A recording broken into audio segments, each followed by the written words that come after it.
Radius, Asunka, Oliviera. Here I am, Lord, ready to be poured on the altar. Yes, my yes, oh Lord, ready to be used for your service. Consecrated unto you, my Lord, to bear your marks in my body. Consecrated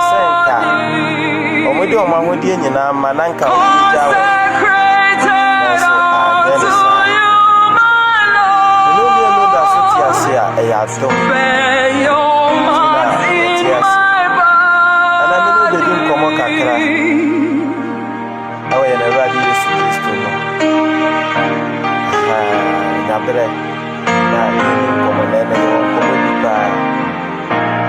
Say we are say adibia anywhere therefore asase sunyama entina hoda no ya mfane kwa da ya tena enko babi a wodi ade se wo ye da uti aka asase a wo betina so asase a wa wo betisi kasi dai wo so atena so plano I just say it's like that.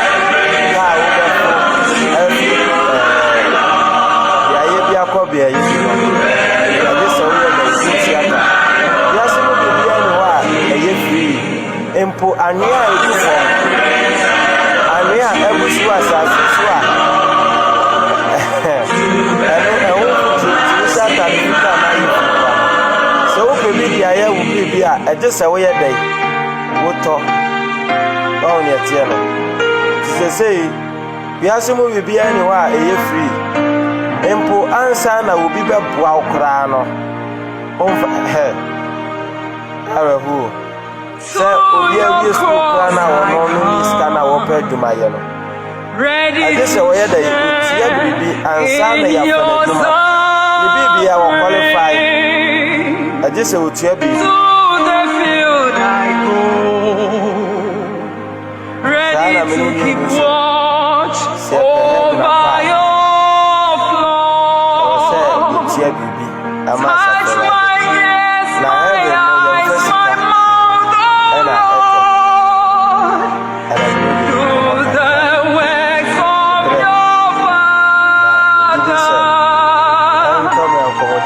Touch my yes, my eyes, my mouth, oh Lord. They say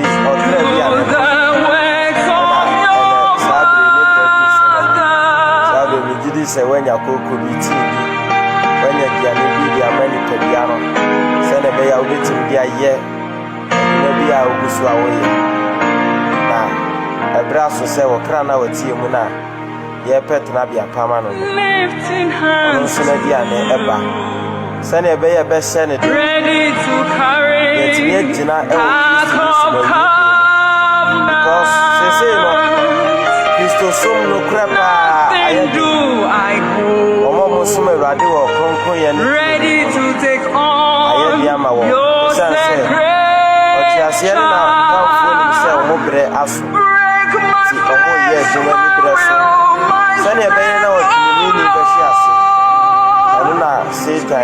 Use me as your good servant. Break my flesh, my will, my strength. Use me as your good servant. So as man in some by and ten, send a bear a best say a day, a baking ye, na Yakoso crack killing you. If it's a killing you, walk at your cassia. Killing you, I walk at your cassia. Shemi Gua for Imukasu. Empo, Shema on our terra, dear, somewhat. Ọmụkwụ mmerɛ nwa na ɛnyɛ yɛ ne a yɛte yɛ wɔ si wɔ sɛ ɛbɛka Kristo Yesu ɛmfa wo ne ne ɛbɛsie biara sɛ na atorofoɔ na adaafoɔ no ani apere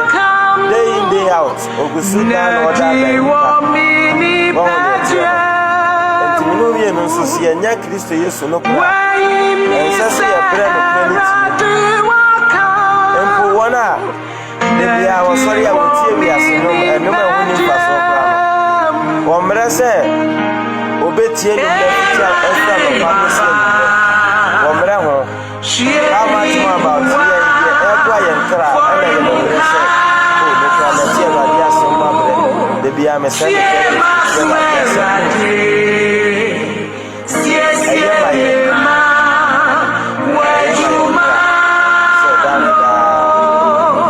yɛ Awurade asɛm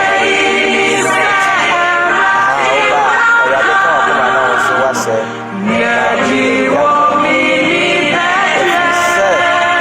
heaven we have to pay a price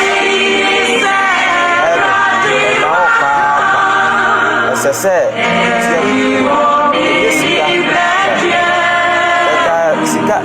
sika ne yɛde tɔ yɛ branka yɛ heaven no because asabi adefoɔ no atɔ heaven asase nyinaa ɛsunsuanka yɛ Nyankopɔn sɛ heaven ɛnyɛ adeɛ yɛde honam sika ɛna ɛtɔ ɛda Awurade ase even heaven ne koraa no ɛyɛ ahiafoɔ koraa na yɛbɛkɔ mu kɛse ɔho ne ɛteɛ no because sesei no ɛde sɛ nipa bɛnam no kurodie ne tene ne kwan so apɛ awonyadeɛ because connection adɔɔso wɔ dwuma mu korɔno yɛma ne contract koraa no ɛnneɛma equipment a wɔbɛtotɔ ɛde ayɛ ade no yɛbɛtete so ne yɛyɛ sɛ afiri mu because yɛpɛ ade dodoɔ ɛnɛ ɛde sɛ sikafoɔ ɛnafɔ ɛsɛ Nyankopɔn yɛ ɔno na bɔ sikani na ɔbɔ hiani ɔho ne ɛteɛ no ɔnyɛ nyi mu because ɔno na ɔma obi nyɛ sika na ɔma obi yɛ hiani heaven sikani bi bɛkɔ bi saa na hiani bi nso bɛyɛ dɛ ɛbɛkɔ bi saa na bonsam gyam teɛ sikani bi bɛkɔ bonsam gyam na hiani bi nso akɔ bonsam gyam but nsanka Awurade sɛ heaven nyɛ adeɛ a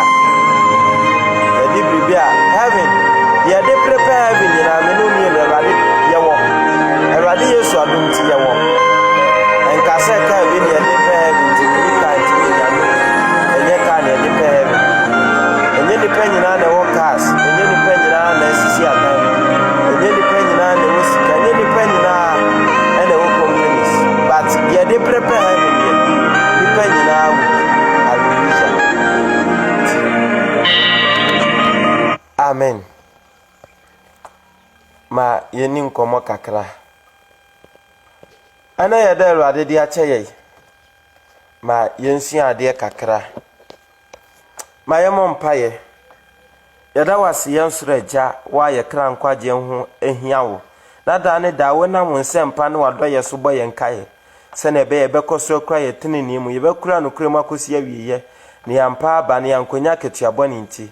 ɛbrɛ mu wasiesie akonya yɛ ama yɛ sɛ wɔna wadom so betu yɛmfo akyerɛkyerɛ yɛ akasa kyerɛ yɛ ɛbrɛ so Awurade tumfoɔ me yɛ nipa hunu tontrawa bi a wanka me ho a mentimi nya hwe megya me nipadua me kra me honhom mepam nyinaa ma otumi ne a wɔde nyawa ma ho konkron bɛhyɛ me ma bɛfa mu kasa kyerɛ wo ma ne me because asɛm na meka no me nso ɛyɛ me kyɛfa bi sɛ mefa na mede tu anamɔ a me nso ɛbɛboa me sɛdeɛ wo mafa na odi tu anamɔ ɛbɛboa wɔn no ɛso Awurade sɛ bɛto wo nsɛm nkyene ma yɛ bɛma wo nsɛm nyɛ kra dɛ ɛnyɛ wo ne nufusuo ma yɛ ɛma ne nyɛ sintudi ama yɛ na emum ma ne nyɛ dɛse ɛde ahoaho a bɛsom ne de atu anamɔ bɛboa yɛ na bɛsiesie akoma ma wo nsɛmpa sɛne aba ogufo ne kogu yegu asase pamutie no bɛsiesie akoma mu bɛyi fin nyina afiri mu bɛma yɛ akoma mu na hɔ ma wo nsɛmpa bɛbi yaso sɛne bɛyɛ wo nsɛm bɛyɛ yasom dɛ ne de atu anamɔ na awie yɛ kra anya yiraba ɛne munyam ka wo nkonkron se atu yɛn safra wo Kristo Yesu mu waba Kristo Yesu di mu amen adɔfo no ma yɛni nkɔmmɔ kakra ya na Awurade Yesu Kristo ka asɛm bi na eno na ene me pese me no ye pensie mu kakra according to Luke chapter 10 verse 35. Eno na me ne umienu ye pese yesua brebi wo ho. Osi dan kwanya. Osi na hwe amrachie ni bi sori ginai ho se wo osi amrachie ni bi sori gina ho so ne hwe se kyerɛkyerɛfo menya dan na menya dan kwa na waka kyerɛ ne se ɛdeɛ no atrom rani mu na wo kenkan ne sei na obua se fa wakoma nyinaa ene okra nyinaa ene wahoɔden nyinaa ne wadwene nyinaa dɔ Awurade Nyankopɔn na dɔ yonko se ho. Hallelujah, amen. Enti heaven yeto, amen pa na tona yeto heaven no enye sika ne yede to na emom ye nipadua ne yede to heaven, amen. Ye nipadua se me no mienu ye pese ye ko heaven a ene esese ye ton ye nipadua ma Nyankopɔn ede pere osoro aheni no. Die nti na meka ne sei, die nti ana meka ne sei ye de nyuma na pere heaven, enyuma eyetene ne nyuma na tene ne nyuma ne yemfa sika na botene ne bra. Hallelujah, yemfa ye company bi a yewo anase ya ho ofe bi na eyetene ne nyuma no na emom ye nipadua ne yebetimi de asi ho ayetene ne nyuma no. Enti wo kan Romans chapter 12 verse number 1 na Bible say esese Nyankopɔn ayem ye ma ye de so nani osinti anuanom megina Nyankopɔn mobrohunu so tumfo se momfa mu nipadua nsi wo se afode etiase ye kronkron a eso Nyankopɔn ani ne etie no. Enti ye nipadua ade a ye de nipadua ne beye no eno na betimi ama me no mienu enya wosoro aheni ani mu kwan. Hallelujah, de nipadua ne beye no eno na be kire se ampase ye pe heaven anase ye pe heaven. Enti wo kan Matthew chapter 16 verse number 24 no Yesu Kristo ka asem bi kire asuafo no. Matthew 16:24 ahopa kire ti minumi no pe heaven a esese ye pa ye ho achi efri niema ebesi ye heaven kwan na ye bo anase ye bo abrabo a ebetimi abie kwan ma heaven kwan. Enti ose ana Yesu se na asuafo ne se obi pese wodi mati a ma ne mpa ne ho achi na wo ma na se nua so na woni mati. Hallelujah, Matthew chapter 16 verse 24 was ana Yesu se na asuafo ne se obi pese wodi mi Kristo Yesu achi a ma ne mpa ne ho achi na wo ma na se nua so na woni mati. Enti ahopatire na Yesu ka no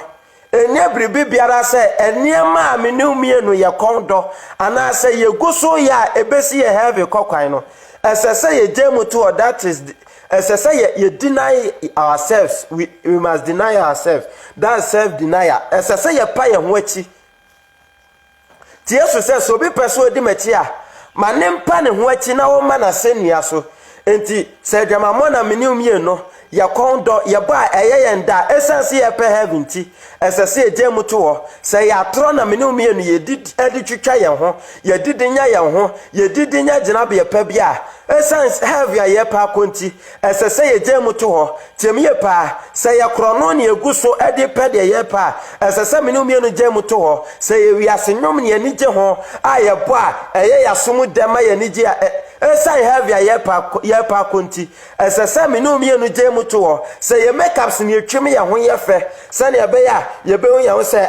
me so me bo life ni bi esan heaven ye pa konti esese ye jemu to ho temie pa enti abrabo biala menumie no guso bo a ebesi ye heaven kokwan no esan heaven ye pa konti esese ye just abrabo ni mutu ho eno ne ahopakire Yesu se obi pese odi na ti a oni nkan pa ne ho achi timinumie no pe heaven akwa esese ye pa ye ho achi ye jai atrodie ye jai dwamamo ye jai konkonsa ye jai mpinatwe ye jai kusunkunsu ye jai otan ye jai akayo ye jai nsabro temie pa ye jai abrabobone nyina mutu wo eniema edini pa ko wo seye mu no ɛno ne yɛfrɛ no ahopɛkyere sɛ yɛgye mu ato hɔ na afei yɛma yɛasɛnnua so ato yɛ kɔn so asɛnnua no ɛno ne tenene mu wɔ tae amaneɛ kyɛ sɛ atoro nti according to Matthew chapter 5 verse number 10 to 11 no was nhyira ne wɔn a tenene nti wɔtaa wɔn na wɔn na ɔsoro ahenni ne yɛ wɔn dea so ne ɛteɛ no nhyira ne wɔn a tenene abrabɔ nti because of ɔsoro ahenni nti ɛne yɛbɔ tenene no ti sa wo botre ne abrabɔ no na yɛta wa that is the cross si yɛbɛka ho nsɛmɔne ɛna wo sabre ne bia bɛyi ɛna wo de wo si wo ntwemakers wa wo nhyɛwik wa wo ntɔwi vombututi wa wo Brazilia ha ɛfa yɛ togo yɛ tre so mo yɛ ho yɛ fɛ no wo de wo ntɔbi ɛna wo sɔre a wa hyɛ atade si wo nase ayɛ wo ho abrewa abɔ wo kyema yere de ne nam ɛnemre ne bia bɛyi ne wa yɛ ho sɛ abrewa yi wa yɛ ho sɛ tete kwai because of tenenenti o and sa yebeka to so and na wo de wagimi o and na wo wo tena ho ma na wo asomasi betimi ne wako enti wo tena ho ma ne kansem bia wo pekira wo enti wantimi amo no wantimi anya ne action bia on etie no esai no kra wo di na dwuma mu nti yebeta o and na wo de tese obi aye abo hye no wo de wo se wonya bi ne aye ne de ho ska bra wa wo se wonye tese ye nyina ye gimi na ye nkwa asore yanyina yekwa asore ne ya adwuma aban na afa ye aban legalize se anya abortion wo de wo se menye ye betan wo connection ekoso wo adwuma wo de wo se wonya bi tiemie pa sa wo de no kuradie se wani so se obedi a esesa ye nipa fa ho tan bible says tenene nti ya tamu a enhyira ne mo se tenene nti enhyira ne wona tenene nti ota wo na wono so ani on dia wose enhyira ne mo se wayam no ota mo na me Kristo Yesu dinti odi atoro ka asembone bia to mo so ayampo because of Kristo Yesu dinti ye be di atoro ka se tese ade a woni mo hwe ye be fremu di ato so wo ye ho anu anyi bible say eba wo se sa ni pakro ne adidi wo no enhyira ne osinhyira ne mo se wayam no ota mo na me dinti odi atoro ka asembone bia to mo so wose mo mama ni nye na mo nsapa mo na makatu aso wo soro adofo no se Kristo Yesu no kura ye kura mu nti se nipa nyina boye dimbone a esase ye pene so se nipa nyina se ye ntete kwa ye nim life bo ye de ye timi ena obi aka ya yanka ne bi ena ye yatena mo obi bu ya nkwase a mo ya mpene so temie pa na sana ye nwura no obefa mu Yesu Kristo amene omienu di na chi no enti okache suafo no se wiase time amunkan unu se time kane ansa na time enti senka mu firi wiase a anka wiase ne bedo no ane de na se mu firi wiase na me Kristo mai ma firi wiase nti ye nti na wiase be time na munka ya sema maka chemu dada ne se akwa nsi ne wura na me ma dofo no esase de ni padua ne made pre osoro ahenie no ni padua wei no atina bi ebewu am ye de akose dotie mu no esase ye de ma ede pre osoro ahenie no esase ye de ba afode ma Kristo Yesu na Yesu pesa ye no esase ye de ni padua ye eni kwanse ye de di atoro eni kwanse ye de siwo se boni akodie no esase ye sacrifice ye ni padua wei ma awrade at the prosper ahenie no we must pay a price even asase so na dan kura wontena ma afebɔ kura no eno kura wotuaka every month esese wotua rent die ntina heaven ayekotena so afebɔ no ye de ni padua ma botene ne abrabɔ aye yenden heaven ye free sao wontimi ntena sɔre dem anya ho sɛ de opa bi anya heaven da temie pa heaven ye de tere ne abrabɔ na eto ne boden sene bibiara ne wa obetimi dia toto heaven ho enti Matthew chapter 16 verse 24 no ye to aso so ne etia no pasiso bi pese odi machi a mane mpa ne ho achi na o ma na senua so na woni machi wose na obiara opese woje ne kra no ebefri ne nsa na obiara minti ne kra bayira no ne nsa beka hallelujah enti nipa bebre se Kristo so ma den nipa bebre ka no krama ya ta o mo no mo se dabi enti ye defa nipa na nipa so adoye so ne etia no enti wa wodwene oni padua we ho se won ka no kre ebro kakra ye bepro wonti wote wona nipa te edi bone wo kɔ bonsam dem na okrokro won so ne etia no ena asofo abanka no kre Temie pa nipa ne ti bonim ne ebeka che ne se on fi bonim no ye ka no kra na members ne bejai ya correction ayi tight ye ba so beti temie pa me ho be kire me ka no kra na me ho be kire me enti obedi atoro de anya ne ho wose wa obedo ni padua we obe pese obe nam kwambone so chese aje ni padua na sa abaje wo kra nkwa no ebe firi wonsa because of no krenti ya kunkum atenenefo bebre no krenti ne kunkum Peter mo asuafo mo bedi Kristo Yesu achi no krenti ne kunkum wo mo anyi na omo ne padua we ho se ni padua ne besai entia ne omo nefa defa ni pam ye mo fam ho ndi no omo de omo krato ho se mpo se etwa se omo di no kram ye ku omo a haven't Omanyi no mokra ho an defa nipo enti Yesu se obiala obepese obeje ne kra no ebefiri ne nsa ema ho ye no nipadua we na nipadua we bekoseyem na ebinom di ye nipadua chi akona se ne so ane yakotwempena temie pa baya tese ni ebese nipadua we na nipadua chire enti nipa tie ye nipadua we se ne ebeya nipadua ne ho beto no nipadua ne ho nkyere no ni ayade a ade abekọ wo sayemu Yesu se di obepese obeje ne kra na ebefiri ne nsa na de mi Kristo nti ne kra befiri ne nsa no ne nsa besa na kabio that is sorry emu ahodaso adonfonom se twase ye di no kra mi kunkum ye na mom ye nyina mawrade temie pa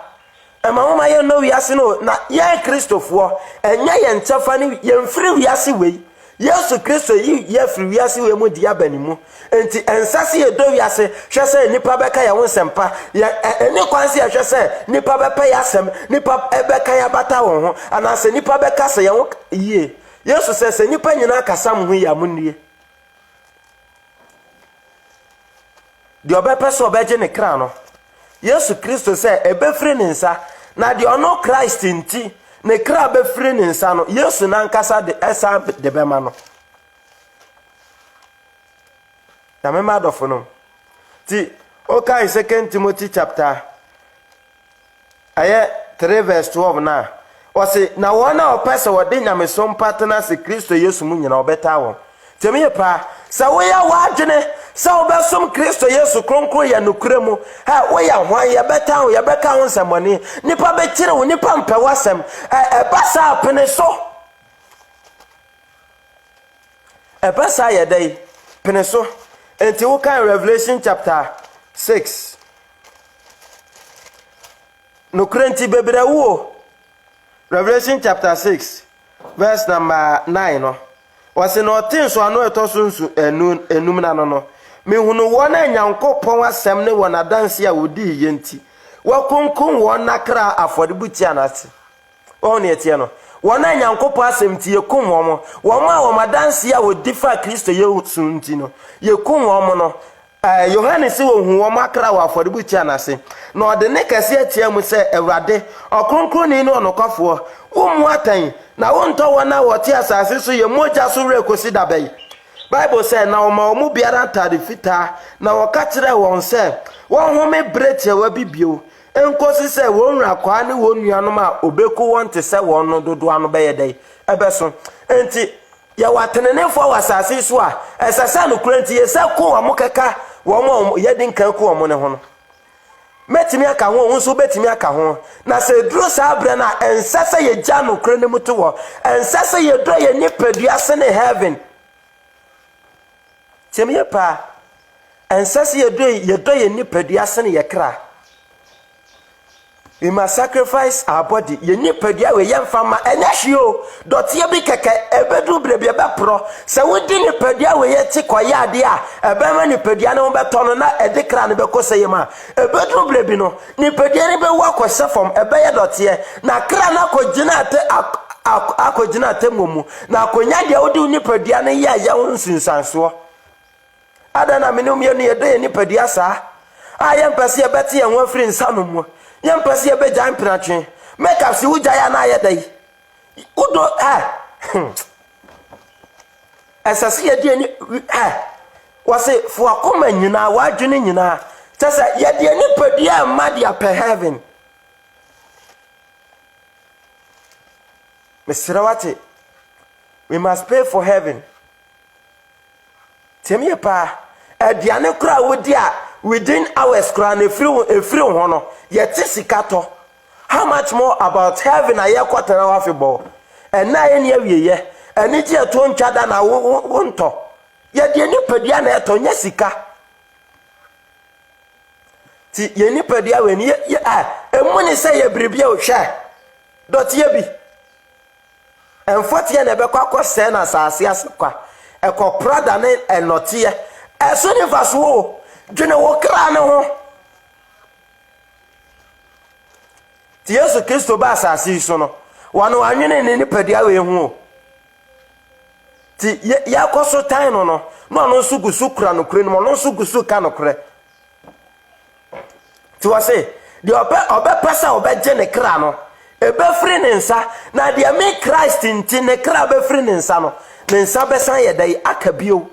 enti Yesu say amamon suro wona wo Luke chapter 12 verse number 4 osemenamfonom mon suro wona wo kum honam no a akire yi ontimi nya hwe no tebe pa amamon ma yenso wona wo kum honam wo ya akire ontimi nya hwe no na mom yensoro wo nyankopon a so kum ni padia we ya wa hon kwan sa wo de kra ne be kwa akoto amane hunu krom no wono na asase yesoro no uzo nipa na nipa won temie pa ye di nipa ti ya mpase ya bebotene ne abrabo no nipa na wudi na ti amane kwan de okra akoto bu nsam gem no enti bisa won se nipa no won ana obewu temie pa so tene ne nti obi ko a eya de ya sa nipa kro ne branso be de ebe so amane house ye be ko for the sake of the truth ti asofo bebre si abeka no kra kire nsore ma ama o ma twe omo ho afiri bone mu be asofo na we ke ahun se ena no nipa mpe no kra nya nwanwa Paul beka che Timothy 2 Timothy chapter 4 verse 3 was ebre bi beba enipa ntie nkire pa eye no eno na ekoso no enti asofo ni nimpefe se woka kirew se we von ya bone a onsi asore da mu obio woka kirew se we gi awrade achiwade de obekọ bu nsam jama onsi obio because udo we gesene okra tiani obeka kirew se nyahwe obeka kirew se makeup se nyahwe obeka kirew se moreto anyahwe de nyamesom yakomam obeka kirew se enya ntare ntiatia wo se na de obekọ bu nsam jam sa na obeka kirew enya watade na ebegina so bu watan na emom nyamesom wakomam na wakomam te ani aka obi wo ha wo se atade si ni nase na so na komam nye se na ebe ya wadwene besusu se masa atemu no wontare a wo se ka ho de wodi ni padia ye 2 Corinthians 5 verse 10 was ne twase ye nyina ye ko pre Kristo atemu dwane anim ho na obiara anya de onam ni padia so ye no ti ni padia no akoma no de wodi dwene ye ne ewususu ye temie pa de wodi ko ni padia ni mu ensem afiri mu ba ye entade wa ho siesie di aniama wodi siesie ni padia no ubebusu akonta enti uka Matthew chapter 22 na ohene bana efusia no Bible say ebro ohene ne baye no obehunu obi a onse ayefusia tade no na obisa ne say owura na oba osim oba haseni a onse ayefusia tade no temie pa emo bi na da o say nyamesom yakomam nyamesom fa ho ne ntade hyem emfa ho ne makeup se ho emfa ho ne emaya na da wo sacrifice as I say ye sacrifice ye nipadua we nyinara edem awrade temie pa ose na de minti ne kra ebe yira no ne nsabeka ose na se onipa nya wiase nyina na se ohwere ne kra emfaso pen obenya adofonom oni etiene entina me catch us have yan fasika na nto because we say obi wo ha we say sempo se nipa nya wiase nyina na se have mbona emfaso onim enti emfa woni yan fa wiase japade na to have no ya de nipa dua obedience abe ya de nipa dua siti a ya de ya be ya ma awrade temi pa se ye bebre ye ho ase ase awrade asamase etutu ya namon se de Kristo Yesu hwefi ye ho no eno ne betimi anya heaven enya wusika enya afode awbo enya koresi awto enya wadoye bi awoyo na se nipa nya wiase nyina na se wo hwere ne kra Yesu bisa se emfaso pay faso be na woso aha wose anase edian na onipa be made asesa ne kra hallelujah Yesu biso se wiase mu dia be kra na ubetimi dia ma awrade dia asesa wo kra no bibia ni wo enti se wa ma wo tene ne apra se wa sacrifice wo nipadua yi amfa anya dia awrade pe na arahu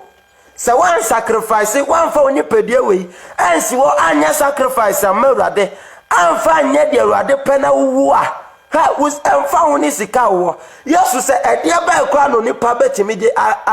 exchange in life Yesu bisami no mienu enti ye kra na etie mu no eso mo se ne wiase ajapade nyina o nanso eno na nipa nwene ho no eno na nipa mpe anhwehwe tena bia pa bi ma no ye kra na etie mu no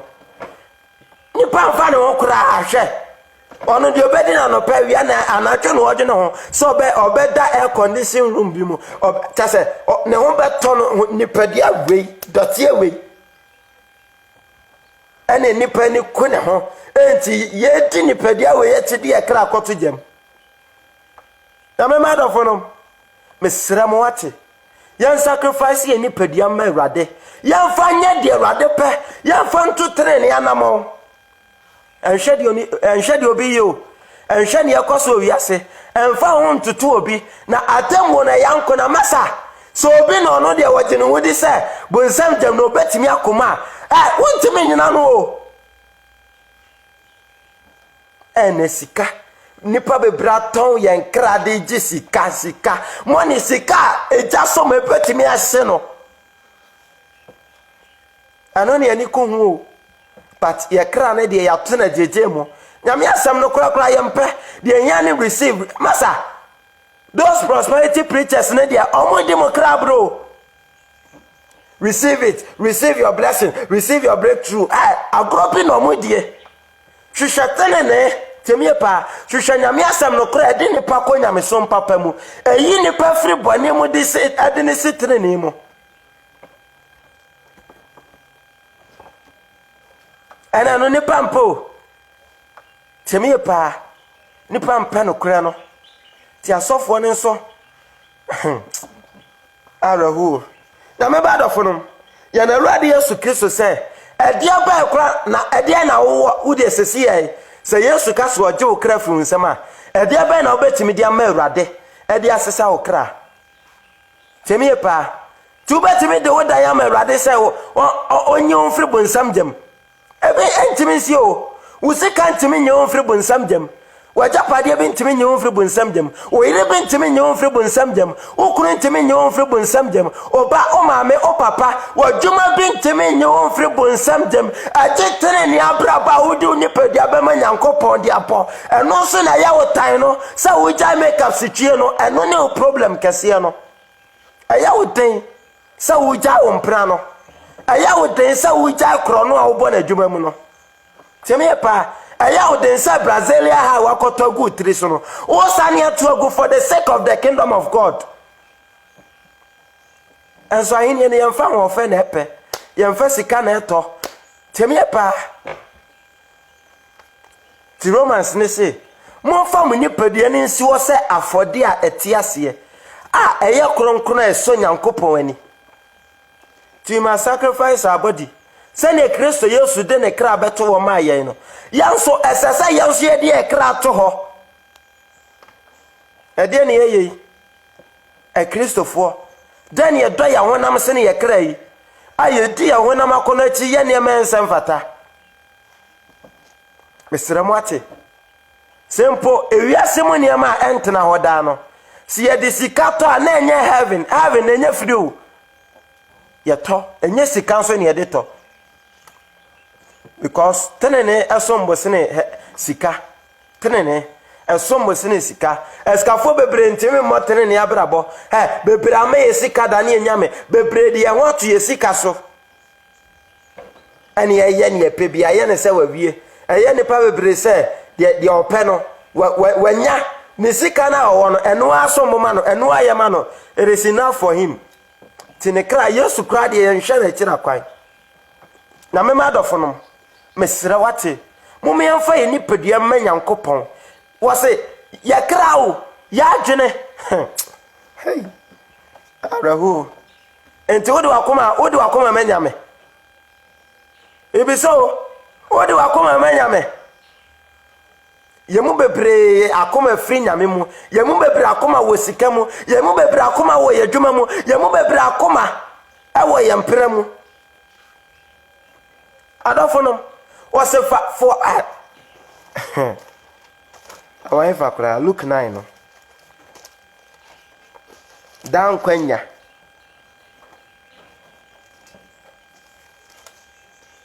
Luke 10 verse 25 no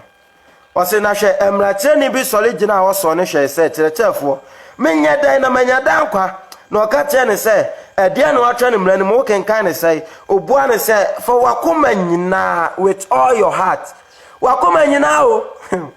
bisawo senti udo nyame wakoma mu pa enti yesoro nyame wo yakoma mu eni etimi bu ya ni guni amabiso ni ayade eti Awurade wase fo akoma nyina fa wakoma nyina ene wo kra nyina date so nipadua ene wo ho odi nyina ne wo adwene nyina do Awurade onyankopon enti ye de nipadua do Awurade ene ye de nipadua ne ye de ade Awurade mpe no ye de nipadua ne gu adwamamo so ye de nipadua ne gu nsanom so ye de nipadua ne gu akono mpo ne niam so pono hwe temie pa enwuma ensem pata enwuma fu akoma nyina ne wo kra nyina ane wo adwene ane wo ho odin to Awurade nyankopon ane de Christopher yamfi ho odin na Awurade o bebere wa sore dem a tiemie pa ya tese se Awurade hu ya kra mobo adofonom enti heaven no de ye de to ye nipadua ti obeka kire wo Colossians things Colossians chapter 3 verse number 5 yeah Colossians chapter 3 verse number 5 no wasi enti munkum makwa e wasase so no enti se ye pe heaven akwa yakwa e wasase so yakwa ye didi bone no wasi adwamama akwa afindie ye akono nhye so akono bone ene ani bra e ya bosonsom no enti se aba Kristo Yesu mu dia ano na na ye didi atoro no esese ye ku no na yama ya no ne ye ano a ye de ka no kore temie pa se ye ne padia no ne ye akwa ye de po adwaman a ya ba Kristo Yesu mu ye pa heaven akono adwamama kwa no esese ye ku no ne ye de ne padia ne ye tene ne enwuma ya so na ne ye wo wiase ye de tiensem hunu no temie pa enkofo ntokwa mo fre bibi beef na Kristo ni awose wo pa heaven akọ wa jebre na bloggers beef we di we atem no ogina ho no no so hwe no ososo so ha ya woni ma bebre ho edi ni pa akobo nsem jema ya ni maso enti o kan Romans chapter 2 verse number 8 wose na wona wo fre tutupemu na wontie no kore na wotie de entene nyina benya abufuo ni awerho enti ebe hu wona wotie de entene nyina enwoma entene tiemie pa ensema enfremu enkrofo ntokwa atemdidie na Kristo ni ani je ho wonti ja wo ho na me ma dofo no yankom yakwa na yedidi bone no na yan sori wo nipadua foforo mu ayede botene ni nyuma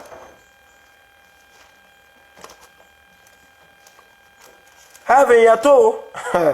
ne boarding sine bibiara na America kokora sen na fom temie pao America kokora wa asase so a obitimi ko hokodi hia no kora no hokora wo ko na fom check up sa hodo a obeye na plane ticket ko da fom o passport konebra temie pa na fom. How much more about heaven? So ne tiano temie pa na fom adwuma kora obi pe nya no adwuma obi pe no otimi ma ya fa no sane be because oye de obetimi bia sane be ya ne nsa be ka adwuma no obetimi de no ho che manager sane be ya obenya adwuma eno kora sane pa for dey sacrifice ye enye heaven a erade nka se ko ya de bia edin o ha okotfo ebi brebre no Omo joining secret societies, Illuminatis Illuminati for court for brotherhood, sisterhood, and a lodge for no. Omo kurabra mo breno. Temi pa ebini abodan obi apodam over 10 years. Over 10 years onyare da. Tese o menstruate ya tese ontimi nya ne huye. Na so nipa si yamboni wo da for the sake of money. Na having ya botene ni abrabo anya eye den temie pa ebiwe ma pad oba menstruate no ebi so omobo we for the sake of money send ebe obenya sika eno kra omo nkasa den but ye Christopher de ja dwamamo ja yatro ja make up strie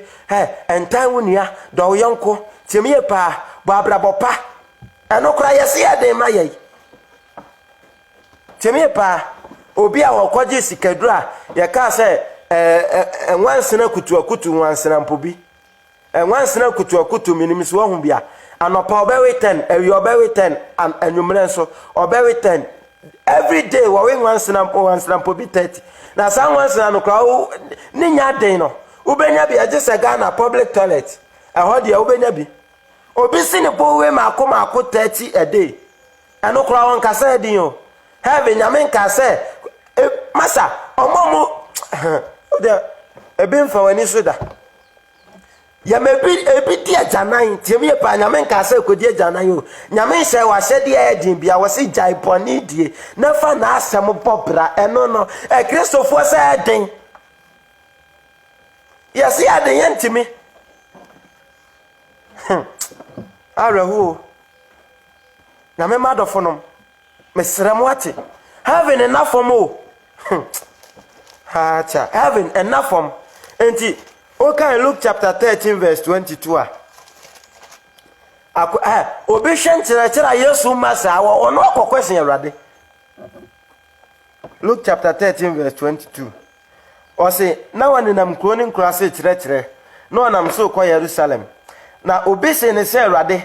wona obeje won ya kakra bi ana ni pakro ne hwanchira Yesu masa was na we de ni parodo say kwa le timi de so enti o tweben Yesu Kristo ko bi say Awurade wona wo beje won no o ye kakra bi ana yenti asema Yesu ka che na yi wase na ana wo ka kira won say mon prensa ne eponotiatia ni mo na mesemo say nipa pi be hwemu ahyen nanso ontumi ye onipa bebre wo ha wo presanka obenya tene na so wontimi nipa bebre ntimi motene ni abrabo no anya se wo mompo eden ma ebinom enwia ye de to ye trenyi so akoya abosoma ma ebinom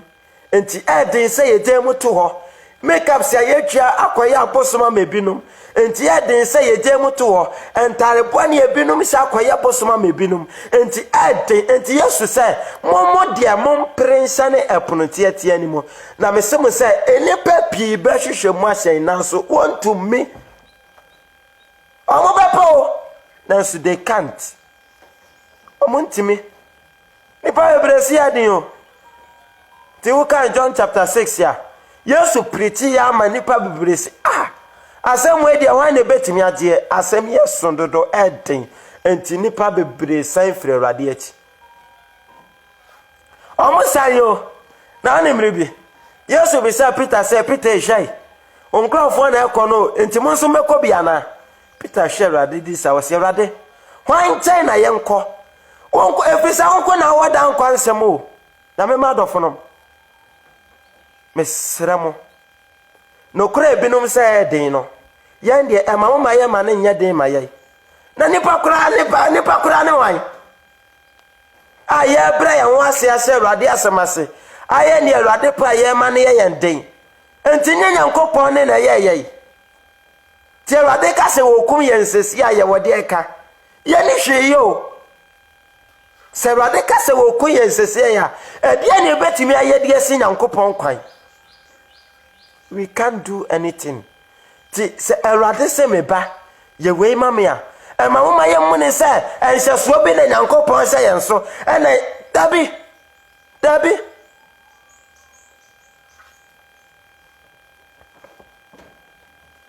Journey to heaven is not easy. As you for no man fan you cry your brace with dear. A more gumpono no. Tell me pa Miss Ramo. Heaven yam mama thing. Na yam fire nipediana in chair rade. Yam fan channel. One fan chana you can't. One fan nipediana in chair rade. I want to be you. Oh, they all pay back heaven. Ti oka Matthew 7:21 o se enya obiara wo se me se Awurade no be ko soro ahenimu na de oye maja owo soro no apede no ti the will of God no esese di enipadua so hene ti me pa say ye transase so ye ne ye pa bia ye ntimi nyo esese ye de nyankopon pamum ti asema mi ken Awurade pe ebe ya Awurade fese ne ba open na gene wosoro ahini mbeka asem wi ye mododo se ne yetu anamon bia ana se ye ya ade bia ye besa ye ho se ade a mi ye Awurade pe na memba mesere boate wose mom prense ne opportunity ani mo na mesem se ne pa bi ba hwemu asen na so ntumi we must strive enough from enye easy Chemie pa emoden Matthew chapter 11 verse 12 was na efri osuboni Yohane breso besi nne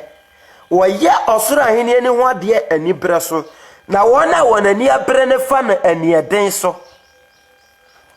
wona wonani abre so ope heaven akono wasa fa na ani eden so because wo ama wani anye den a enkonfo nsem keka omoka seti akronkronfo obema pu Amwani anya de bebu abamo ena nkwa na ope heaven akọ so ne etie no ti esase wase wana wonani abre ne fa na ne eden so remember from heaven is the most expensive me won sare amenka no yase nyina ade anyankopon bo ye nyina heaven pa na ne bo dense ne bibia heaven ne bo adense ne bibia wontimi fa bibia antoto heaven wo ma ne nye yeda heaven bo adense ne bibia ti an sacrifice any pedia na yentimi we can't si an fe any pedia na nsi wasa afode amerade on say ye de bibi ba afode a saudi bibi ko ba afode a woni sutumi biewo afi enya wona obedi side ade a yemfa sa de kro no nye dai enye enti ede ni pedia ma awrade a enye ye ne be decide say ma men kodi atoro ma men kodi konkonsen no awrade ne be decide ama o jaipone jayatoro do anuanom temiye pa nya abojo chere obe ya wade a emfa na bufuo obe ya obone a emfa nhyewmu fa bone che na meni obi asaso decide ma yai se pe heaven akwa we must give ourselves away temiye pa Ti adofonum. Journey to heaven is not easy. Chimie pa. Se posura hini ni masenya. Ye nipadia we na yesese yedema. Ti are you ready to give yourself to God? Ti why you ready pastor would we nipadia yi che ready?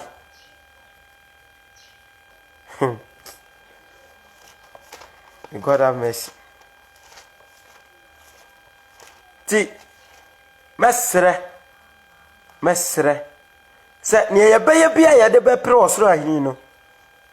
Let us do it. Se ne beye awie yo asase we so se udi hia o se wudi yo ubewu temi pa wo nkwa na obedi asase su nyina o pa de wani da bia to betwa one day bedura wo nkwa na ne ebepem sana wo nkwa na obedi asase su nyina se awerehon so na obedi awerehon nkwa so na obedi a eye day a it will come to an end to betwa. But se nipa wo fra asase so yen wachi either heaven or hell. What dear? Any of you? The sentence says, "Sample, you never dear we be found who chirema kosi say we must do it for the sake of heaven." But yet try and honam dodo. Yet try and nipper dear dodo. Yet binum ya say dear nipper dear we count chirem. Even common fasting krano eye ye mu bebre ten. Fasting hey, journey to heaven. Common fasting oh eye ye mu bebre ten. Common fasting eye ye mu bebre ten. Na ya me mad of no mesramo see ya pe heaven say ya pe heaven ye nipadia wi nipadia wi temi pa ne ye hu na bonten temi wani wano waso wonsa wonan woni padia kwa nyina yese fa ye de Awurade pe fa che Awurade ansa na ba umu wakoma wadwene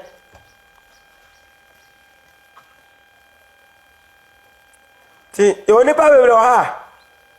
una ni soma ebe deceive say soma si de odonyame because nentade say ye modest temi pa wa shatade all right say no obekasa kirawo okasa ojo ne ahobrase mu temi pa te say oye ne ye say ne ebe ya ye be hu say asoma si de oye sronko but nani munno adwuma yesini ni akatuyo adwuma yesini eni akatua na wiase ade a eja ne breguo hwe obreguo di ayo eye ni pa bebrese ya kwa heaven so ye nya huno ne kwan no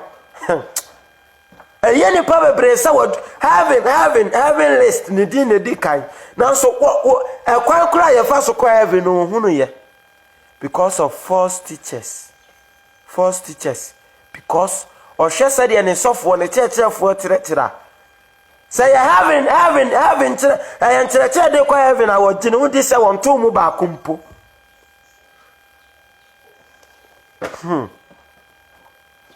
adio hey ewiase asofo ye kasa favor wiasefo adding to go to heaven and easy oh and ebenum say oh sure ti okan John chapter 16 verse 20 yesu kasa che na suafo no o se no kra mesem say mu beso na ma charge na wiasefo ani bete na mo dia mo wura be ho na nso ma wura ho ne beda na ni je nya sase so na wo be enjoy you woti wo ye ne ope no temi pa Christopher ye enjoyment ni asase so ye ni monyam ni asase so ya ka tie ni asase we so enti anhwehwe se nipa bekasa ho ye anhwehwe se nipa bedo nipa betwa forget about this world and focus on heaven. And you can Colossians chapter 3 verse number 1 and 2 now. Was enti samanya ni Kristo asori afrewu foma monhwehwe de wasoro de Kristo Yesu tie wo Nyankopon nifa no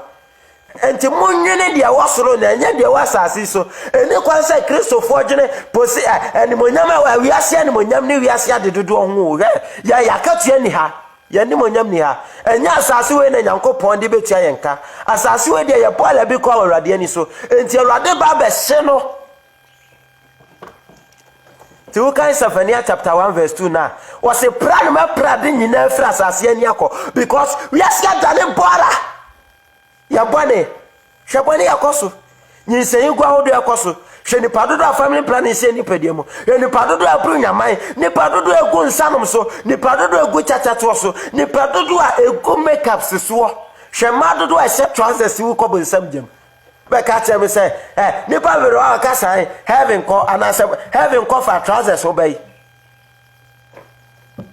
odi oyo obey utie me enya trousers se na ma acheterefo atorofo na down heaven enya is you the most expensive thing heaven so person call heaven na ya first sikakura de na sikakura wontimi mfa nko asamado wontimi mfa nko asamado nkonko enko bribe na campus we dey do heaven gate ya no akọ bribe no ni pedia we si ya de bebo afodi amerade ya de be bra ya ho ase ase rade asamase ni rade be ka bia ya de ni pedia we beye eno ne beti ya me nya heaven enye ne ma bia ya nya wasase so ene e beti bia amerade enti yesu se ede na nipa be ma de asesa ne kra timinu mi ne ya tora se be se ho se de be kra na metimi de ama Nyankopon e de age me kra afri bonsam gyamu.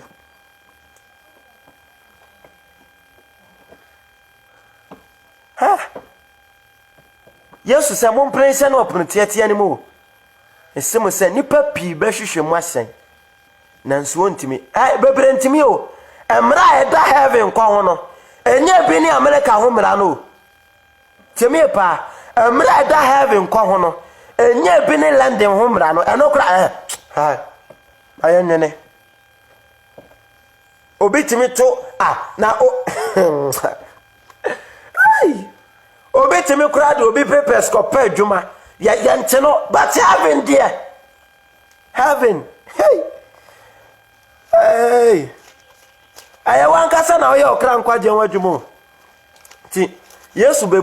de wosoro ahini ni betoto mmaba wadu bi that is Matthew chapter 25 ose na ode wosoro ahini ni beto mmaba wadu bi a wotase won kanea se wo kosia aifukru ne ho ose na omunum ye nkwase na num so ye madwemba Bible say enkwasiafo ne fa won kanea no wanfa enwo enkura na madwemba ne fa enwo gotuo mu ka won kanea ne ho Bible say na ifukru ne chaye no wonyina ne kumya no de daaye na the so no tin ne bi say ifukru ne ni o mu firi nkosia no Bible say na maba wadu ne sori keka won kanea na afi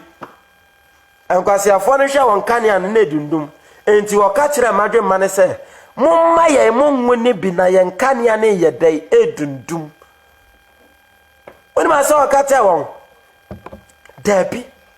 anso ye ne monamum monko wona woto mum ne nchen koto mo de heaven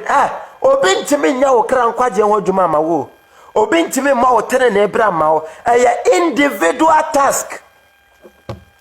obiala beswa wono anade soa ese obiala sa wo ye ne kra nkwaje ho dwuma wo de suro ne ahopopo wo de sitie ne ahobrasia hone etia no enti eni obiati ama obi na da won kasa heaven ye easy easy to go to heaven easy Yesu ka semba akọ Osi esese mundi mini pedua na mo no mumoja eno tu nipa bebre sintidia ni nipa over 5,000 Yesu Kristo fidi o mu wosere so no o mu nyina san freleti ma keka 12 no afi no bi sepita mo nso meko bia na munso mubeko bia na teme pa on va fo na ekono on va fo na eja no kremato wo no. We must carry the cross. We must carry the cross. Teme pa asenia no obi nso obi de ma no obi a sesa ono ana aso ono ana de na afa ye nyina ye di Kristo Yesu ati ameba ede na ya ode nso obeje mato wo bone ben na ya ode nso obeje mato wo mesrebo ente enmunyam hene ne beba Kristo wancho obabio na si anya ye kra nkwaje wadwuma ansa na wapia ye de ensa besi enum aka se ye ma ti me ho apro ma ye me ho se me do me ni padua se ne me kra sa obebre do ni padua se ne ye kra ti se ne be ya obetwi me ka sama ni padua ho aye fanti wanya atwie ye do ye ni padua se ne ye kra se ne be ni wo de asomasi ho aye fu na akwesi ye kanfo na ye dai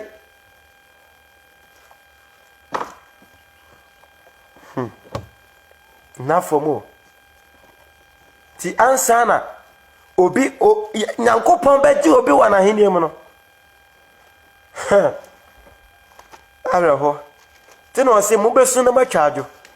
na wiasefo ani beji na mu a Kristofo de mo rebe ho enti o ka Revelation chapter 21 Revelation 21 verse 4 no and obeka say na obepepa wona ni wam ni so nyina ti wana obetimi apo modin akọ heaven no heaven na Kristo Yesu kopepa wontefu ani wam ni so ti mi bisa senti obi anso a yetimi pepa na ni wam ni so so obi anso anti yetimi when na woti wa wonso ya wode ne handkerchief bepepa na ni ase obi anso ani so mo to go to heaven on yankopon kra nim say enafom ni senti no ka say yampre nsane epono tiatia ni mo efise ni papi be hwehwe say obehye mu nsu unto me they can't because yemu bebre to yini padua sene ekra yemu bebre ya do yadwuma sene nyame ye do yensika sene nyame ye do yenkununum ye yelenum sene nyame ti obi wo ha waseme kunu na se men sentade ntia sene abeya ne fe enti for the sake of my husband no esese woto awrade mla when one to the awrade kan yo mama ko to ma I think say look na awrade bo amina me hu is it Luke chapter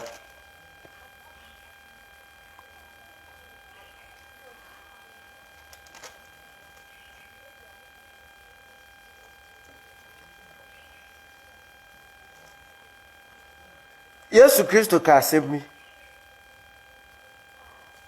o se de odo ena anaja anayire anakunu sene me no omfata me Kristo Yesu ahenie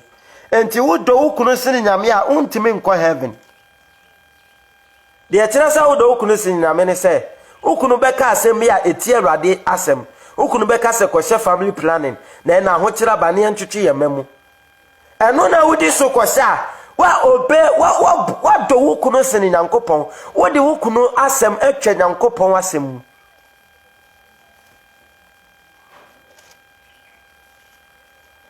chemie pa ti mesra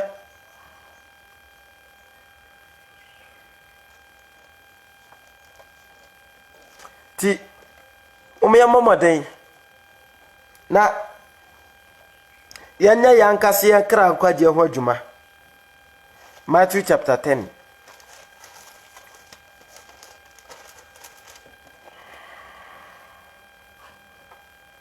Matthew chapter 10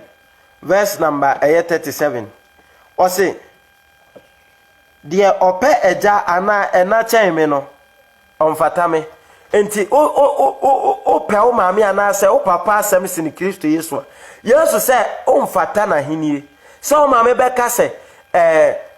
ebia koton sabre me na anase kotwalo to bre me na obekọ o maame anase ubetie o maame ana o papa no masem so beye ade eye Awurade achiwade no Awurade se wodọ o maame anase o papa na sene no o mfata wo no Kristo Yesu ahenie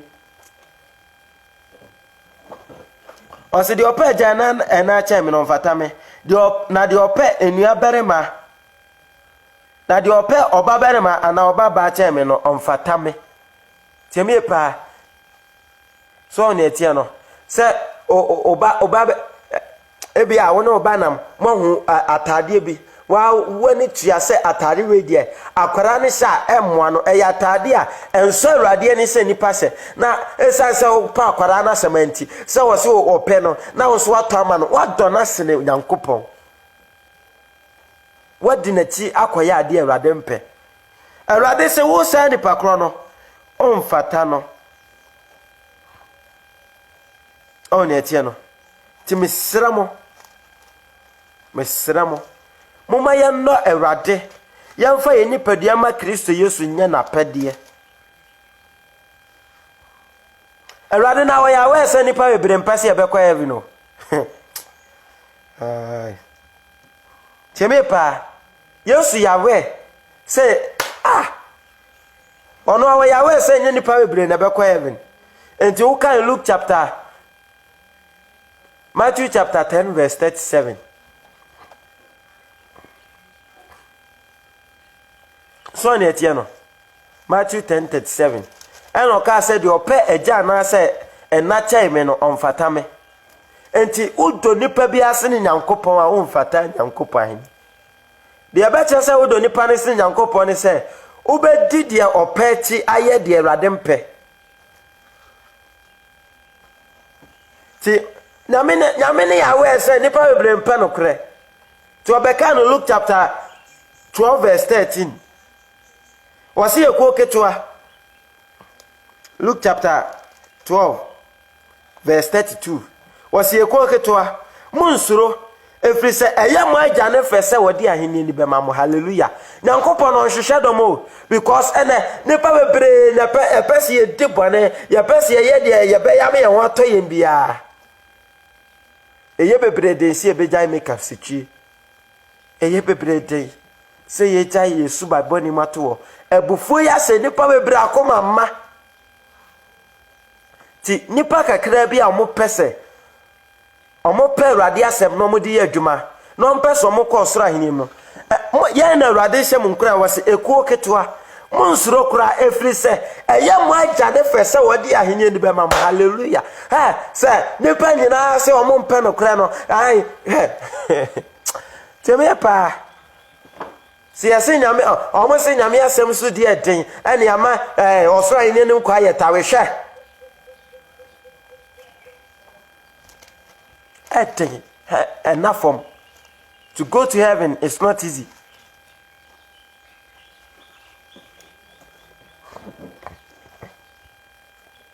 Anka me pe Luke verse no.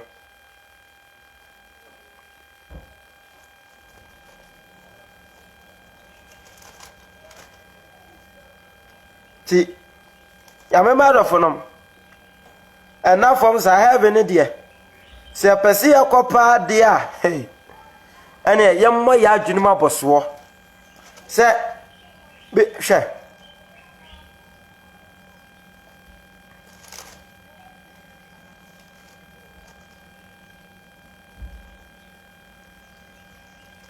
Luke verse na mi hun.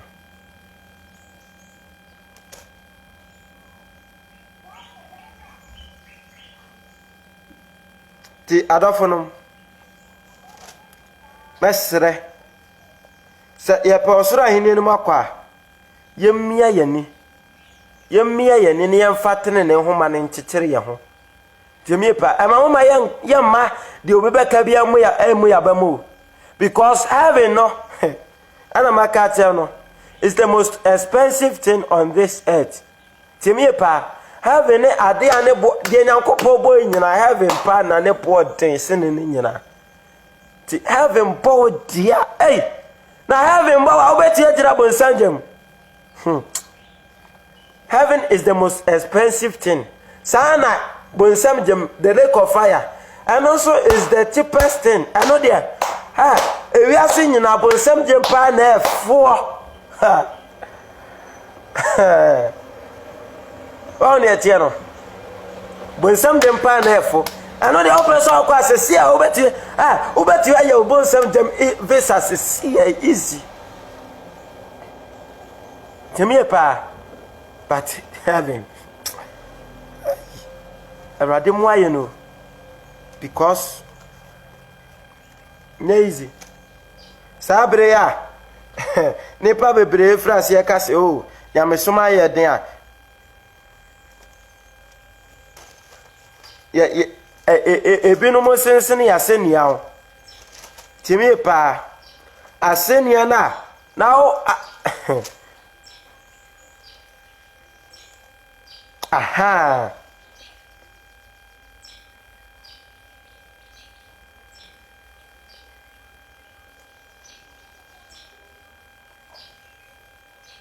Luke chapter 9 verse 23.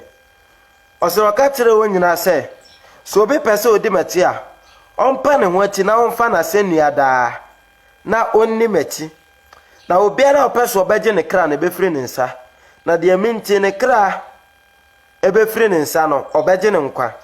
na se nipa na wiase nyina na oyera na se ohwe ne ho a emfaso pei na obinya na me ba dofonom Prepare ni ho aye betimi dia toto heaven ho. There is nothing on this earth. Tiemie pa. Prepare ni asasi so aye betimi dia toto heaven ho. Simple. America president ho to ne say until say obi a owo heaven. Tiemie pa. Say wan kra na menka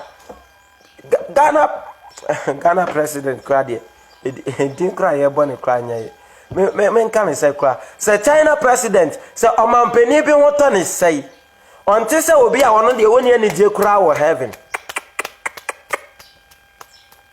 no sana asase we so say wo kire wo say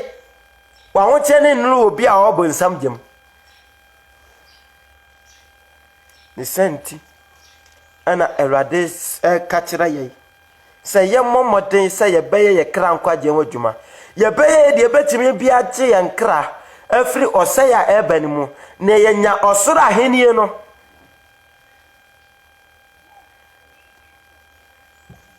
Yesu say nipa wonam ekwa heaven no nipa kakra bi na person okwa heaven no wana ka etu di wiase niamati wana ka etu di wiase niamati ya doye nipa dia to the stand say ya de nipa dia na to akonchira bre ye krase asuogo Awurade so kra ye den ansi empese ya bekobu nsam gem eno nipa mpese ya bekobu nsam gem o but de ye beyi ye nkra afri bo nsam gem ne yanhwese ye beye nipa nyina pa Awurade nsam hira nipa nyina pa Awurade nsam nipa na so ade ayeye Awurade nsam hira ne nipa bi abrabos ne enye yenye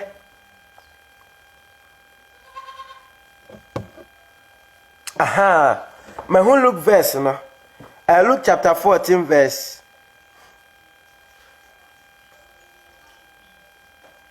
Luke chapter 14 verse number 25. Luke chapter 14 verse 25. Ose Christopher of Renipa. Na nkrofo akoko pi nenenam. Na odane ne ho ka kire won se obi ba me nchen na ontan na eja. Temi Yesu na ka se yo. Wose se obi ba ne nchen na se ontan na eja. Anene yere nene ma anene ni abere ma anene ni amanom ane wono ane kranso a ontimi nye Kristo Yesu siani ti asam na Yesu kani Yesu se obi ba ono Yesu nchen na se wontan ni papa ontan ni maame ontan ni yere ontan ni ma ontan ni amanom ni amema na wantan ono ane ho a ontimi nye Yesu siani anya say yesu say wuji ni di ya tai o ma me no papa no ne unia no mu dabi e bebo no obu no bia abrabo mu ano ana say o ma me betimi akasem bi a kirew asasem no ususu hu ya Awurade mpene say yesa enti enam odo a wo ma me ana say o papa no say o ya sa de na wa do na sini Nyankopon wontimi nya Awurade suani wo yire beka asem bi oh use condom timiye pa in a point of time no o yire betu ya ka cha osem yenkwase family planning oh akora we de yenkoyi no ma me nom pills sene ebe ya wo because ya wo no ebobo ho dodo anu na sa wudi na ti koya hey ona wedi wo yire num ni wo kuna ti akwa is a family planning what do we ras ni nyame what do wo kuna si nyame yesu say wo mfata say wo ye ne sia ni wontimi you can't afen so say do wanka time wanka sa ho say wontimi antan wo ni padia you can't enter the kingdom of God abedu bre ni padia na kono be saw abesaw eno obi na wo so nware ye say wan se ni padia na kono so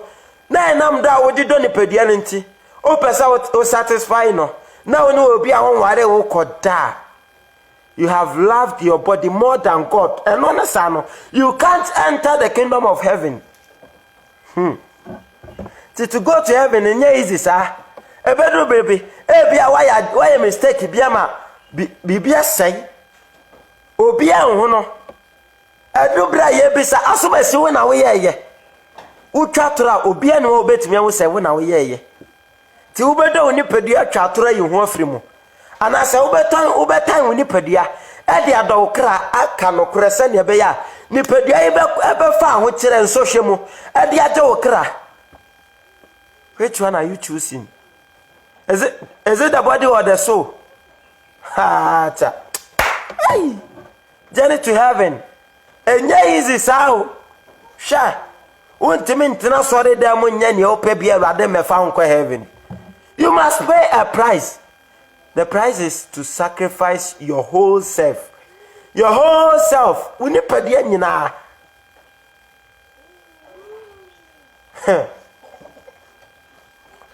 Yemia yani o. Yemia yani because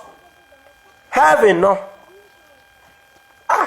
It come say na obi person okọ even Dubai kra na enough from Temie pa ansa na obenya ne passport anya ne visa plane ticket ya obetwa test medical test ahodo aye pa ye okra ne nya easy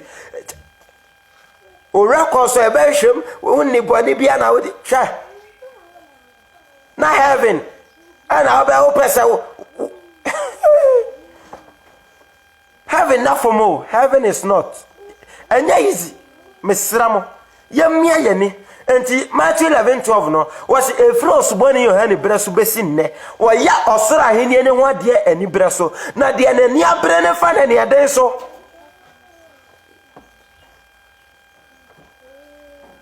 seriousness. Are we serious? Ya mesa ya ho se enti ya ye serious pa ya ye serious.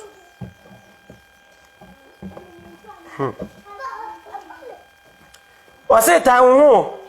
Yes, says Oban in China one time wager. Luke chapter 14, verse 25. Was it Nankofoko pin and I'm not done in the whole catcher one said. So people in China one time na janina and then a year. Bebe do ya ire siname. Tiniranya kasi yankwasa family planning or bese. Na iraka say use condom no. Obey disobey the voice of God akwase condom because some person obey. And so ready anya sex ama feelings so. And your feelings in ready sex so. Awo. Ti dear. They say no birth control measures bebre aba. You cause school you see bebre. Foaming tablet. When contraceptive pills, condom usage, family planning, when birth control measures. Oh, yampese minim sha wo a akwara no sha wo na ma no mframa home a abeka se ni ya dos se se mframa no kra ye nya enough. You must love God than any other person. Are we ready for heaven? And yeah, is you son will be walk heaven no. Then the pan fa wa fam. Bra wa bre. She. Na asofo ni bika. Wo be ji Yesu dia. When I was enjoy life. When I was when who told you? Yesu amfasa asiswa ni je na say yebo. Ti emra asiofo ni di Yesu Peter me checking you. Oh no. O shedi sa wase Awurade. Awurade ayi. Ya jade nyina ho abedi wachi. Enti wachi die ne kura emfaso be ne benya de kura ne benya firi wachi die. Hallelujah. Yesu amfasa asiso ade dodo na hye wo mnso. Osura hini. Enti wo kan 1 John chapter 2 verse number 25.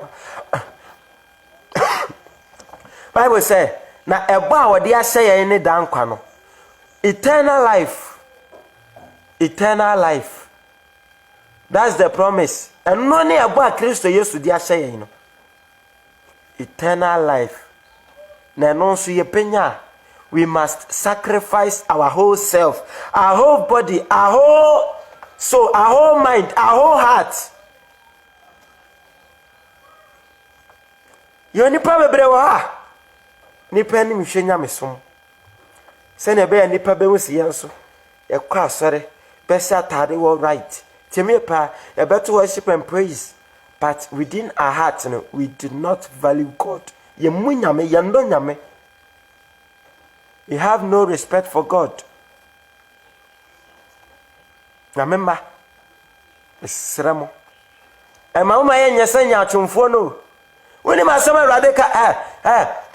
radical te Pharisee fo no oso mo de o mo ye o mo tene ne woni pani so sa na holiness fo bebira yo ye be sha tare tintin gown esie na se we but wonni na o keka no o keka na asem hey what ha Teme pa wo de sama wo de onsapa na akoto sama ye di anim wonnim teme pa ama wo ma ye nyese Pharisee fo no Yesu sa omo de omo te se eda ya penti wo fefefe but emu de efunu no mpani efia ye ma omo te se kuruwa ya hohoro ho a eho ye hyen fefefe but emu de efini adwotwa ye ma ema wo ma ye nyese wo mo. Let's sanctify our whole body, our soul, our heart. Yama yakuma munte merade. Yama yakuma munte. Tuka Matthew chapter 5 verse 8 ya. Was inshirane wana kuma mutie. Na wana wobe hunu onyankopon. And the holiness no. It starts from the heart. Answer Hebrews chapter 12 verse 14 beka and say munni ni panyina ntama sumdue ene ahote a obi kwati a wona Awurade nachi. The pure holiness no, it starts from the heart. Enti wakoma muti a wo sha atare boni bi atare bi ensemfata wakoma ne be kira wo sha atare we ya wa hye no emfata sade misutie. But yemu bebre di nipa ni mhwe ye be sha atare tenten but yakoma mu watan obi wa na koma mu. Tinipa shede tianiwa but Kristo Yesu ni akoma kawifu adofonom. We must pay a price for heaven. See, are you ready? See, I call heaven there. Enough from. And you're free, said you know me no. Oh, yes, to Christopher. Matthew chapter 11, verse 28. ma waso mo ne so na ma bren ma waso ne so ma waso mo ne so na ma bren nyina mo mra me nchen na mema wa home wote di okadi akire wase momfa me konua nto mo ho so na mo nsua me efisa me dwo na me bra me ho ase akoma mu na me konua ye ha me konua mro na made so ye hare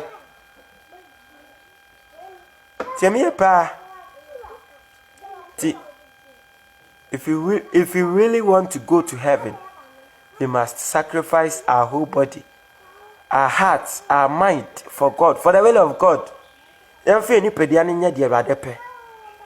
Yamfa command enye de Awurade pe. Yamfa ya adwene nsusu enye de Awurade pe. Yamfa ya no kan sema Colossians chapter 4 verse 16. O se moma mon kasa homle nyam da entine wom na mahunu se de yesese mubu biara. Na Kristo ni timi di atem didie. Yakoma ya esese yema odo tese ya Awurade yama ne ye pase mu ma no yama otan esremo ante ye na Awurade Yesu Kristo beba mum ye momoden se ye baye yankase ye kra nkwaje ho adwuma awie kura. We must finish the race. A woman say start you, but we must finish. And in Matthew chapter 5 verse 48 was say entimonya pe said the moja or wasro ne pen. We must be holy, we must be just, we must be perfect. Yanya po said ye yeja or wasro no or yepen. Adofonom mesremo. To go to heaven is not easy. Obrewum otaiwum ekomwum tiemie pa ho kirewum ensamane ebeka to suwum muma yenyina yenkura tene ne nyuma mu Yesu said no kura kodu owum amema wo enkwa abotire no. James chapter 1 verse 15 was say enshane onipa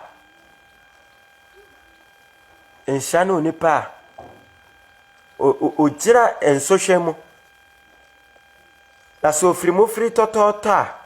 wanyankwa botira Awurade ade ase wona wodo ne bono enti enche ye na Awurade Kristo Yesu beba mumma ye momodin enye ye kra nkwaje ho adwuma enwie Yesu mokra yemfa ye ho enche Awurade yemfa yakoma nche Awurade yemfa ya adwen nche Awurade yemfa ye nipadua ne nche Awurade se ye de beye ade a ye na Awurade Kristo Yesu pe na awie ya no yenya enkwa abotire no yenya osoro aheni no emu ahyen mesramo omiya momodin enkoje ye kra se ye ma heaven kokwan ne ye den se ye matene ne abrabo ne ye den na se ya moye mbra sade yese na se ye wuni ensanya ka abonefo akatua na we will ever regret. Se nipa wuna se wa mona abrabo yi na se wokọ asamado amanehunu ma just 1 second in hell no you will forget all the happiness that you get on the earth too. Timi pa all the enjoyment timi pa eniji a obeje na sasi so no se wo kobo nsam dem just 1 second urebe fi eniji a obeje asasi so nyina urebe fi ma dodo a obefa omo emema dodo a onom bedaye enam dodo a wawe ensa dodo a wanom sika dodo a obenyaye eniji a obeje na sasi so no you forget all of them because hell is a terrible place. It's not suitable for man. Mesramo. And some no me no see a call what? See, Luke chapter 16, verse number 24 downwards no. And mera osikade na wane Lazarus na sina wuko asamado anyade mu no. Osre Abraham. Osre say Abraham soma Lazarus. Manemfa ne nsatia no munsu magiru ntache man. Wote asema Awurade Abraham ka che no. Wase obakai se woti ase no unya hoto. You enjoyed yourself. Unya hoto. Masa, sikane ni refi na hoto. Na ono de fodie ne hia no. wawu kwa asamado a wokosere say yemfa yensate anu monsuo mu medwedwo ne keterema because wona mane wasamado jafrema mu adofo mom yenhwe ayenye ye kra nkwaje ho adwuma. Let's love God. Yensuro rade ne yantwe ho free wiase boni nyina ho na anchena se Kristo Yesu pia menumi anu anyamabo mesram anche Jesus Christ will descend soon. Ya momoden say ya pepo abrabo a eso awrade ani ya ni Kristo Yesu beko abenkro mu ya ne be ya adwenkro ya bepre ya ho ase ahye na asamase ni ya tutu ya namon said you know Christ ne pe etie ne saye mu ana wiye yankra ebe hunu nyankopon ahenie ya na awrade Yesu Kristo kasasa osidi owaso no manintie ti ana wiye ya no pai se obi waso a manintie nsem awrade ka kire nipa na wonam so enye ne kra nkwaje ho dwuma onwane mfiri wiase abrabobɔ ne nyinaa mu na wonye ne kra emfiri ojama ne hu na awrade de ne boyefo beguma febo ani mu mesremo ebra na beyo enana Kristo Yesu dipa no apen na sempo Yesu mpo na nya maya adeti ade sam na ye ben ye wuo. Oh, manya 30 years me dey me birthday go on awrade tete na no ena no ade ma no oje na ade mako wanimra hoso no na ka just one day to go na we frasasis. Let's remember Hebrews chapter 9 verse 26. Hebrews 9:27. Osina said e da ma nipa so be upreko na no ati no atemu beba mesramo atemu eda ho twen me eda ho twen won so momye moye mbra ye. Let's sacrifice to purchase the kingdom of God. It's not free. We can purchase it by giving all ourselves to God for the will of him. Mesramo yamfie ni pedia no enye de awrade pe yamfie ni pedia no enye de awrade pe na wiye ebewie nkwaje eni nhira maye Kristo Yesu nhira o na wo nhira me nso se ya jepre ni etie na asem na adoma ensada. Amen. Ayamo mpaye ya je no nyama ye nkra dofo ene densu ya tie nsafra wanyi wona ntai wa be kasa kire se wo rade uto ye nti ena wonam nsam so kabia tere ye se ne be ye ni beba ye ho so ni ye hu no bre ye wo mu se awiye bre ni enso aye ye kra nkwaje wodwuma ensam ne dia batumfo nyankopon begugu sunsu betintem nsam ye mu e ma ye mfita be ma wonsam mo yakoma mu nka ye da be ma wonsam nya nhweso de ma ya brabo ni nhweso ntu anamompa na wiye yankra enya wahene mu chefa ye dawase so ati ye dom ye na hye ahoten aye betin ye kura otenani mu akodura wiye na yankra enya ni je ni wiye animonyam kaw so ati ye na chem kwapa Kristo Yesu dim. Amen. Awurade nhyirawo na medofo Kristo nya okese Kristo Yesu ya adoma da foforo ni no ye besia makrawo awurade asomdwe nkawo